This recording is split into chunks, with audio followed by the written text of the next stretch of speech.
우리 같이 장보러 가자의 세 번째 주제, 전통시장이 활성화되기 위해서는 전통시장은 추억의 장이 되어야 합니다. 전통시장을 방문했을 때 첫 번째 느낌, 첫 인상이 아주 중요합니다. 그러나 우리가 일반적으로 전통시장을 가면은 가게 앞에는 상품이 쌓여있고 현수막이 있고 입간판 홍보물이 있어요. 이렇게 됨으로 인해서 전통시장의 첫 이미지가 좀 지저분하다는 느낌을 가지게 되는 거죠. 이와 같이 전통시장 앞에 아름다운 꽃을 갖다 놓았어. 옛날에 시장 앞에 가면은 정말 화분들을 많이 갖다 놓았어요. 그러나 지금은 그런 것들을 찾아볼 수가 없는 거죠. 이제 이와 같은 디자인이 도입되어야 한다. 과거의 향수를 불러일으켜야 한다는 것이죠. 입간판을 갖다 놓는다고 해서 장사가 더 잘 되는 것이 아니라는 것을 우리는 분명히 인식을 해야만 됩니다. 문경에 있는 전통시장이 하나의 식당입니다. 정말 식당 같지 않게 아름답게 꾸며져 있어요. 일본의 쯔와노 마을 가게 앞에 실개천이 됩니다. 실개천에는 금붕어가 살고 있습니다. 모든 가게 앞에 이런 식으로 디자인이 되어 있으니까 많은 손님들이 또는 많은 관광객들이 이러한 광경을 보기 위해서 찾아온다는 거죠. 전주에 인근 전통시장 옆에 말입니다. 기존의 집에다가 우리 같으면 어떻게 하겠습니까? 이 집을 헐어내고 새롭게 디자인하겠죠. 기존의 집에다가 뭔가 좀 이색적인 것을 디자인해서 좀 아름답게 만들어 놓는 거죠. 이러한 것들이 아주 중요하다. 모든 시설물을 새롭게 뜯어낼 수가 없습니다. 또 많은 비용이 들고 시간이 듭니다. 그러나 그 시설물들을 좀 더 아름답게 연출하는 쪽으로, 이것이 바로 재생이라는 거죠. 그래서 전통시장도 이제는 재생 중심으로 기존의 것을 적극 활용하면서 좀 더 어떻게 아름답고 깨끗하게 보일 거냐 하는 노력이 중요하다고 할 수 있겠습니다. 전통시장은 추억을 파는 곳입니다. 그 지역의 특산물을 파는 곳입니다. 단양의 구경시장, 단양하면은 마늘이 유명합니다. 단양 구경시장은 온통 마늘로 모든 것이 디자인되어 있습니다. 조형물도 마늘, 판매하는 물건 이름도 마늘, 모든 것이 마늘로 디자인되어 있죠. 주말이 되면은 많은 관광객들이 이곳을 찾아오고 있습니다. 빵도 흑마늘빵, 강정도 닭강정, 떡갈비도 마늘 떡갈비, 이런 식으로 만들어 놨죠. 그리고 시장 곳곳에서는 이와 같이 마늘을 걸어놓고 판매를 하고 있죠. 단양 구경시장 하면은 마늘로 아주 유명한 시장입니다. 마늘 그 자체만 파는 것이 아니라 마늘을 2차, 3차 가공해서 새로운 제품을 팔고 있다. 즉 마늘의 이미지를 팔고 있는 것이죠. 이렇게 됨으로써 많은 사람들이 찾아온다는 이야기죠. 홍콩의 시장입니다. 금붕어 시장입니다. 금붕어 시장이 즐비하게 동일 상품이 군집화되어 있다는 이야기죠. 많은 시장들이, 금붕어 시장들이 한 곳에 모여 있음으로써 시너지 효과를 극대화시키고 있는 거죠. 우리는 일반적으로 어떤 하나의 물건이 있으면 동일 상품이 같이 있으면 장사가 안 된다고 생각을 해요. 그러나 동일 상품이 군집화되어 있을 때 시너지 효과가 더 극대화된다는 사실을 알고 있어야 됩니다. 홍콩의 새시장입니다. 그리고 꽃시장입니다. 새시장과 꽃시장은 인접해 있습니다. 이렇게 해서 서로 시너지를 극대화시키는 거죠. 그리고 새시장 입구에는 이게 벽입니다. 그냥 콘크리트 벽이에요. 그런데 새시장으로 들어가기 위한 입구에는 새가 날아다니는 그림을 그려놓았죠. 그리고 그 옆에 꽃시장이 있음으로 인해서 새들이 꽃을 날아가는 것 같은 이와 같은 연상을 하게 함으로써 두 시장은 서로 상생관계에 있다는 것을 알 수가 있습니다. 그리고 운동화 시장, 운동화 거리가 따로 있습니다. 그 시장에 가면은 모든 운동화들이 거기에 다 모여 있는 거죠. 그러면 운동화를 사고 싶으면 그 거리에 가면은 내가 원하는 운동화는 다 찾을 수 있는 거죠. 이게 서로 떨어져 있으면은 이 집 갔다가 또 저 집까지 갔다가 이렇게 힘이 들겠죠. 그러면 운동화와 관련되는 상품을 사려면 이 거리로 온다. 그러면 이 거리에 모이면은 또 거기에는 카페가 있고 편의점이 또 별도로 있는 거죠. 이렇게 해서 모은 다음에 고객들에게 다양한 편의를 제공하고 있는 시설들이 많이 만들어져 있습니다. 전통시장 하면은 할머니들이 많은 물건을 팔아요. 그리고 전통시장에는 원산지 표시를 합니다. 그래서 지난번 언론에서 할머니들이 파는 물건을 토종이라고, 즉 국산이라고 구입을 했는데 알고 보니까 중국산이더라, 이런 보도가 나간 적이 있어요. 그 이후로부터 할머니들이 물건을 팔아도 신뢰할 수 없는 분위기가 형성되어 있는 거죠. 그래서 단양 같은 경우에는 노점상에도 물건에도 원산지를 표시하지만 노점상에도 인증을 해줍니다. 이렇게 함으로 인해서 고객은 신뢰하면서 물건을 살 수 있다는 얘기죠. 우리 전통시장에도 이러한 것들이 하루빨리 도입돼야죠. 지금 할머니들이 바닥에서 물건을 팔고 있습니다. 이 할머니 같은 경우에는 호박잎을 팔고 있어요.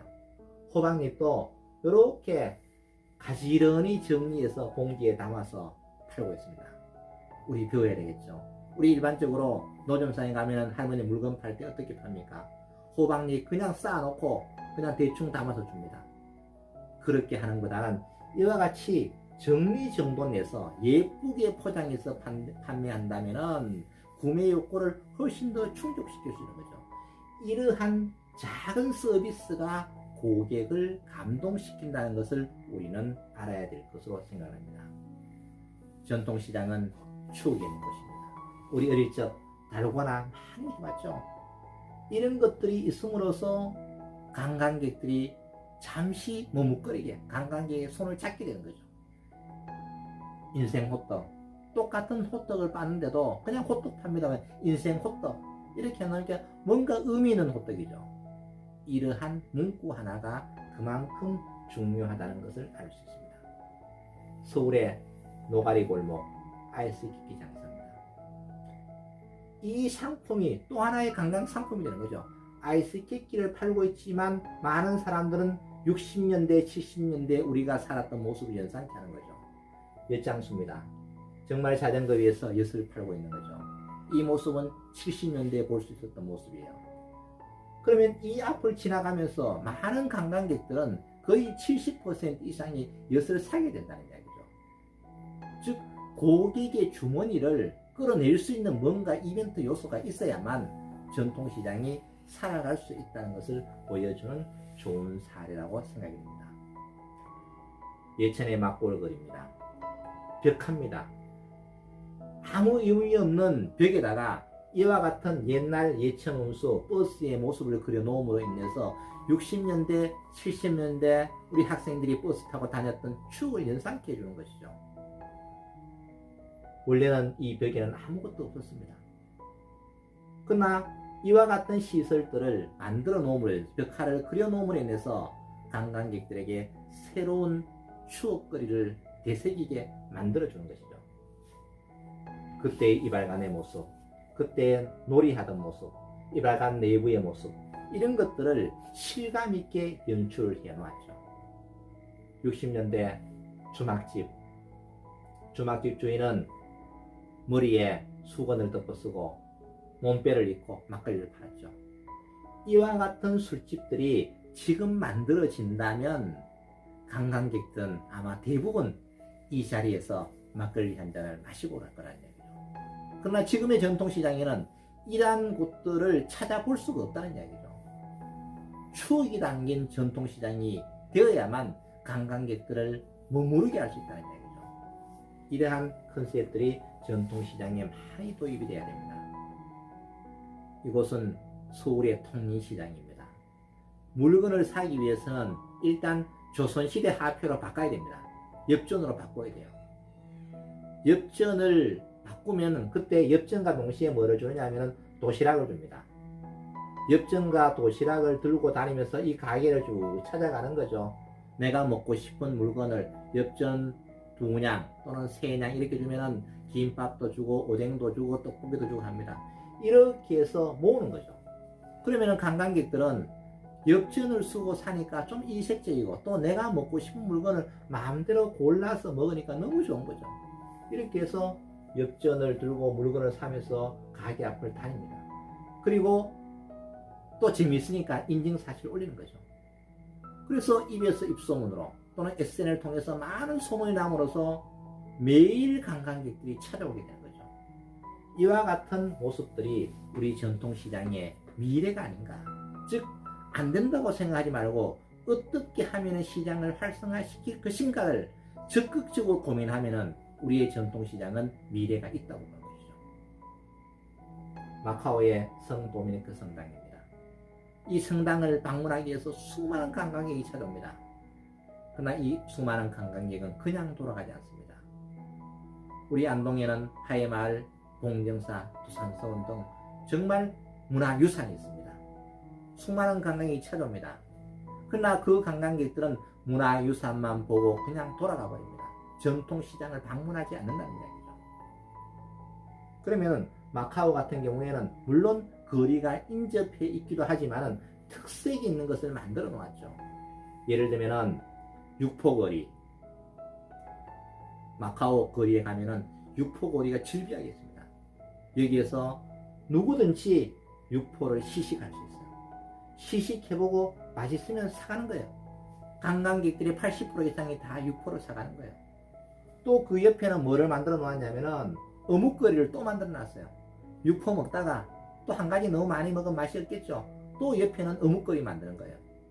어묵거리 만들어서 또 어묵을 시식할 수 있게 만들어 놓고 또 사갈 수 있게끔 이렇게 다양한 먹거리를 만들어 놓음으로 인해서 관광객들은 찾아오게 만들어 주는 것이죠. 우리 하회마을, 봉명사 많은 관광객들이 찾아왔지만 우리의 전통시장으로 유인하는 데는 아직까지 성공을 하지 못했다는 이야기죠. 그러면 전통시장은 어떻게 돼야 될 것이냐? 먹거리, 볼거리, 살거리, 즐길거리, 찔거리가 있어야만 전통시장이 성공한다는 것은 우리는 반드시 인식을 해야 될 것으로 생각합니다. 이제 전통시장은 성공할 수 있습니다. 안 된다고 생각하지 말고 된다는 생각. 전국에 수많은 전통시장이 있지만 모두가 안 되는 것은 절대로 아닙니다. 경주의 중앙시장, 전주의 남부시장, 서울의 통일시장, 광장시장, 관광객들도 넘쳐납니다. 우리 안동 역사문화의 도시입니다. 수많은 관광객이 찾아옵니다. 앞으로 1000만 관광시들을 이루게 됩니다. 그 1000만 관광객 중에 500만만 전통시장으로 온다면 우리의 전통시장은 지역경제 활성화의 동력으로 자리매김할 수 있다는 확신을 가지면서 오늘 이야기는 마치도록 하겠습니다. 고맙습니다. 구독자 여러분 만나서 반가워요. 앞으로 많이 애독해 주시고 구독 꼭 눌러주세요.